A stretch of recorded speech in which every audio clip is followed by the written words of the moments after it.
तर राज ठाकरे यांनी सवाल उपस्थित केलेला आहे। सॅनिटायझरनं पुसलं तर मार्करची शाई जाते असा राज ठाकरे यांनी सवाल उपस्थित केलेला आहे। आयोगावर हल्लाबोल केलाय। माझं फक्त नागरिकांना आणि माझ्या सर्व शिवसैनिकांना, महाराष्ट्र सैनिकांना मला फक्त एवढं सांगणं, सगळीकडे सतर्क राहा या सगळ्या याच्यामध्ये, की कशा प्रकारे आता इथे छबिलीत असला कुठेतरी इथला एक दुबार सापडला, त्याला तर पोलिसांनी पकडलंय। म्हणजे हे सगळ्या ठिकाणी सगळ्या गोष्टी सुरू असणार।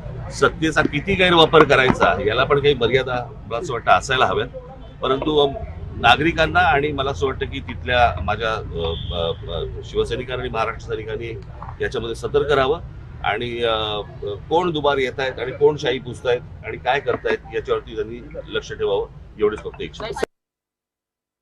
त्यांनी त्याच्या आधी जर शाई पुसली तर ऍक्च्युली तो मतदारांची चुकी आहे आणि तो अशा प्रकारे शाई काढून घेणे तो मतदारांविरुद्ध पण गुन्हा दाखल होऊ शकतो।